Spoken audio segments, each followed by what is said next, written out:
सभी को नमस्कार। मैं सुनीता कुमारी, सहायक आचार्य हिंदी, राजकीय महिला महाविद्यालय झुंझुनू।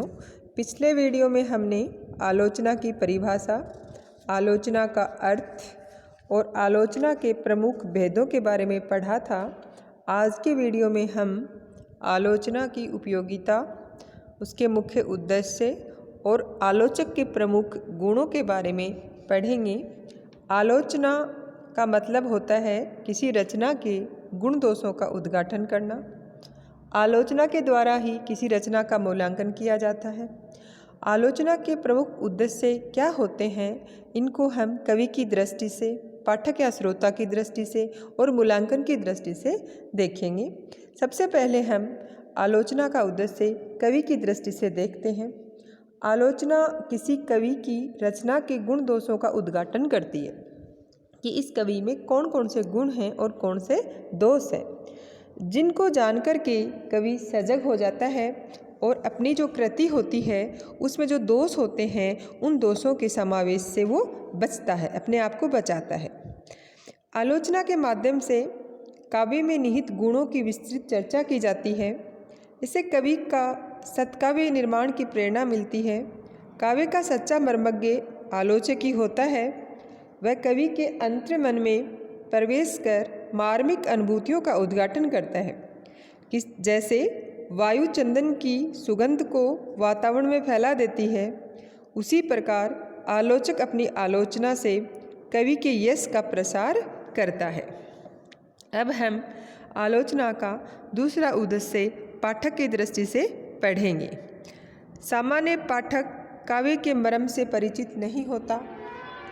आलोचक अपनी प्रतिभा के बल पर कृति की व्याख्या करता है और मार्मिक तथ्यों का उद्घाटन कर पाठक को कवि की कृति से भली भांति परिचित कराता है। इस प्रकार कवि और पाठक के बीच में आलोचक मध्यस्थ बनता है। आलोचक ही कवि और पाठक के बीच में मध्यस्थ होता है। आलोचना पाठक की रुचि का परिष्कार करती है, क्या अच्छा है, क्या बुरा है। इसकी जितनी समझ आलोचक को होती है उतनी पाठक को नहीं होती। आलोचक साधारण पाठक की अपेक्षा अधिक ज्ञान संपन्न होता है। उसका अध्ययन विस्तृत और गंभीर होता है।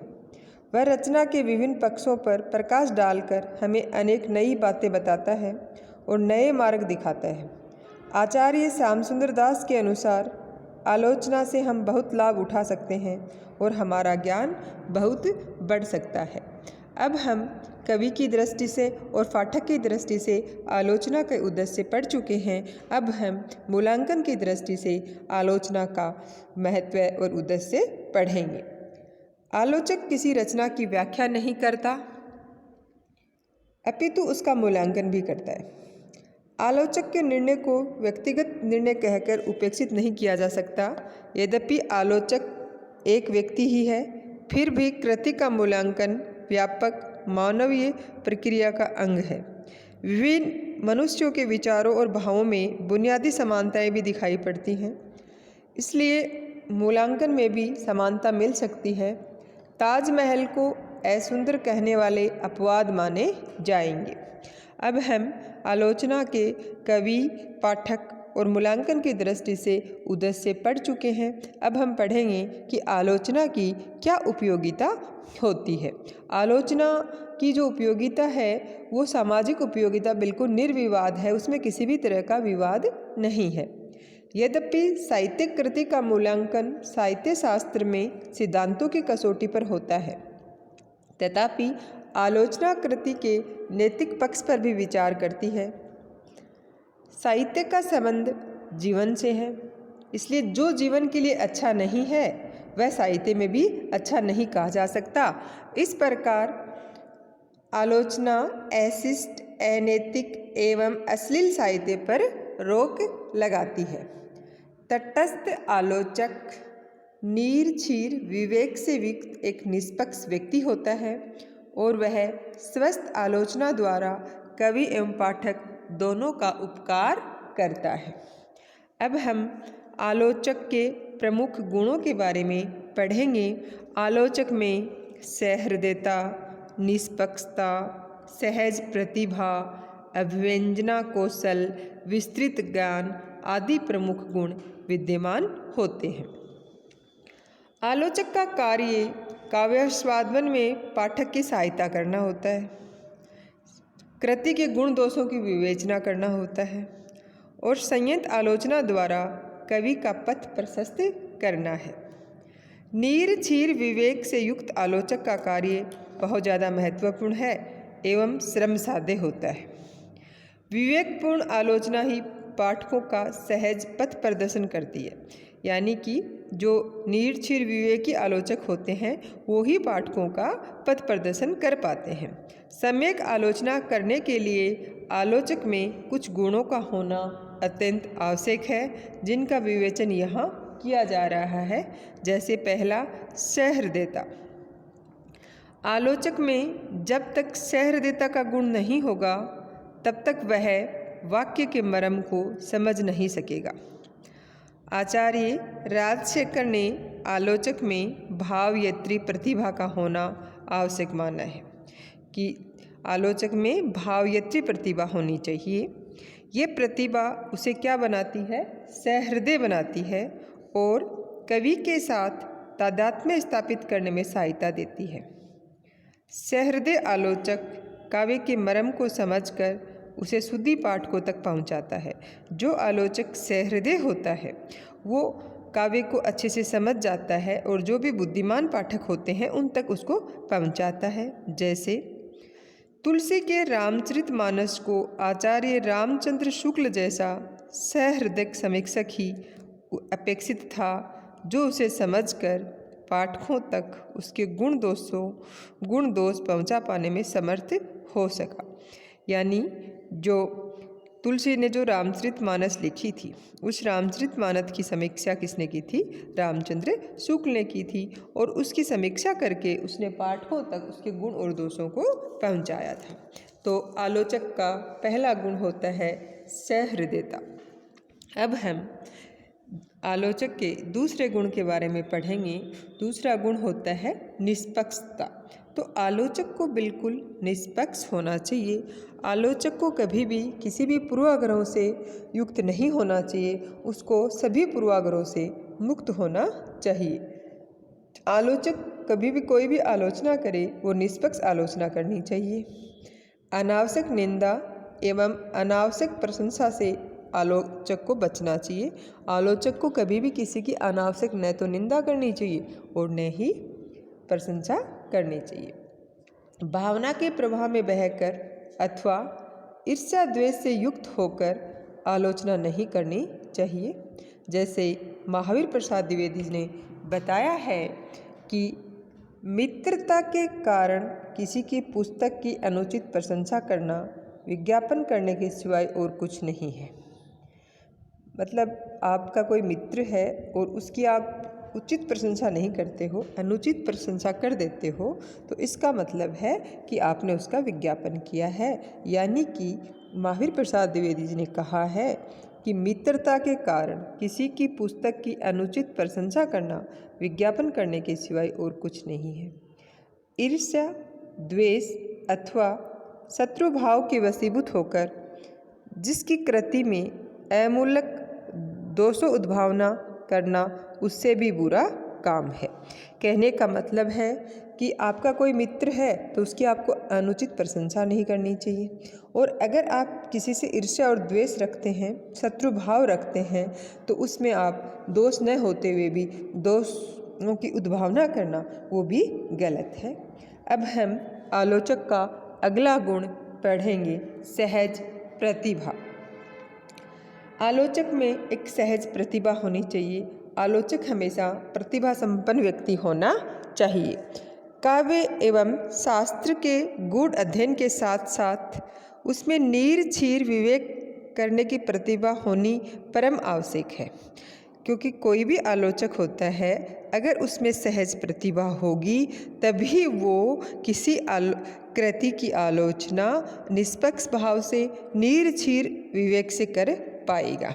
जैसे बिहारी सतसई को समझ पाना सामान्य पाठक के लिए तब तक संभव नहीं हो सकता जब तक लाला भगवान दीन, जगन्नाथ दास रत्नाकर जैसे प्रतिसंपन्न आलोचकों की टीकाओं की सहायता न ली गई हो।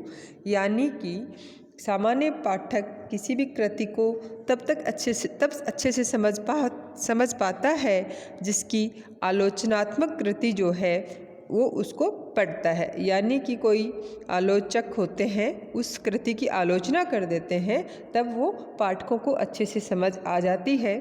जैसे बिहारी सतसई है, तो बिहारी सतसई हर कोई पाठक नहीं समझ सकता, और वो तब जो ही समझ जाता है तब वो लाला भगवान दीन की और जगन्नाथ दास रत्नाकर द्वारा की गई आलोचक टीकाओं को पढ़ लेता है। आलोचक की पर्यवेक्षण शक्ति सूक्ष्म होती है। वह विषय का मर्मज्ञ होने के साथ साथ शास्त्रीय ज्ञान से भी संपन्न होता है। साथ ही भावयत्री प्रतिभा से संपन्न होने के कारण काव्य को समझ सकने की शक्ति भी उसमें औरों की अपेक्षा अधिक होती है। रचना के मर्म को वह अपनी सहज प्रतिभा से समझकर पाठकों के समक्ष उसके सौंदर्य को उद्घाटित करता है। अब हम उसकी अगला आलोचक का गुण है कि विस्तृत ज्ञान। तो हम पढ़ेंगे कि आलोचक वही होता है जिसको बहुत ज़्यादा ज्ञान होता है। आलोचक को जब तक विषय का व्यापक एवं गंभीर ज्ञान नहीं होगा तब तक वह विषय के मर्म से पाठकों को परिचित नहीं करा सकता। वस्तुतः उसे बहुज्ञ होना चाहिए, यानी कि आलोचक को विस्तृत ज्ञान होना चाहिए, उसे बहुत सारा ज्ञान होना चाहिए। साहित्य के आलोचक को समाजशास्त्र, काव्यशास्त्र, कामशास्त्र, सौंदर्य शास्त्र, इतिहास, दर्शन, ज्योतिष, मनोविज्ञान की जानकारी जब तक नहीं होगी तब तक वह काव्य की सम्यक समीक्षा नहीं कर सकता। लोक जीवन की परंपराओं का ज्ञान उसे अवश्य होना चाहिए, अन्यथा काव्य में वर्णित ऐसे प्रसंगों की व्याख्या करने में वह सक्षम नहीं हो सकता। इस प्रकार एक समर्थ समीक्षक को लोक शास्त्र एवं आलोच्य विषय में पारंगत होना परम आवश्यक है। कहने का मतलब है कि आलोचक को हर विषय का ज्ञान होना चाहिए। उसे समाजशास्त्र का भी, काव्य शास्त्र का भी, काम शास्त्र का भी, सौंदर्य शास्त्र, इतिहास, दर्शन, ज्योतिष और मनोविज्ञान, अगर इनका वो ज्ञान नहीं होगा तो वो काव्य की आलोचना अच्छे से नहीं कर पाएगा। अब हम आलोचक का अगला गुण अभिव्यंजना कौशल के बारे में पढ़ेंगे। तो आलोचक का अभिव्यंजना कौशल भी आलोचक में होना चाहिए। जब तक आलोचक के पास समर्थ भाषा नहीं होती तब तक कृति की सम्यक समीक्षा नहीं कर सकता। अपने हृदय पर पड़े प्रभावों की अभिव्यंजना कर पाना आलोचक का अनिवार्य गुण है कि उसके हृदय पर क्या प्रभाव पड़े, उनकी अभिव्यंजना करना आलोचक का अनिवार्य गुण है। यह कार्य वह तभी कर सकता है जब उसके पास अभिव्यंजना कौशल हो। सूक्ष्म, सांकेतिक, संयत, प्रौढ़ भाषा का प्रयोग करते हुए ही वह किसी कृति की सम्यक समीक्षा कर पाएगा। वह किसी कृति की सम्यक समीक्षा तभी कर पाएगा जब उसकी भाषा प्रौढ़ होगी, संयत होगी, सांकेतिक होगी। आचार्य रामचंद्र शुक्ल को आलोचना में जो सफलता मिली उसके पीछे उनका अभिव्यंजना कौशल ही था। यानी कि आचार्य रामचंद्र शुक्ल का अभिव्यंजना कौशल अच्छा होने के कारण उसको आलोचना में बहुत अधिक प्रसिद्धि मिली। आलोचक की रुचि परिष्कृत होनी चाहिए, साथ ही उसमें सत्य को व्यक्त करने का साहस भी होना चाहिए। यानी कि आलोचक जो भी है उसकी रुचि परिष्कृत होनी चाहिए और वो सत्य को व्यक्त कर पाए ऐसी हिम्मत उसकी होनी चाहिए। वचन माधुरी, व्यंग्य निपुणता, निर्णय करने की शक्ति, अदम्य साहस एवं निर्भीकता एक श्रेष्ठ आलोचक के अन्य गुण बताए हैं। जैसे हमने सहृदयता, निष्पक्षता, सहज प्रतिभा, विस्तृत ज्ञान और अभिव्यंजना कौशल ये आलोचक के प्रमुख गुण हैं। इनके अलावा आलोचक को, जैसे व्यंग्य में निपुण होना चाहिए, निर्णय करने की उसकी शक्ति होनी चाहिए, उसमें अदम्य साहस होना चाहिए, निर्भीकता होनी चाहिए, ये आलोचक के अन्य गुण हैं।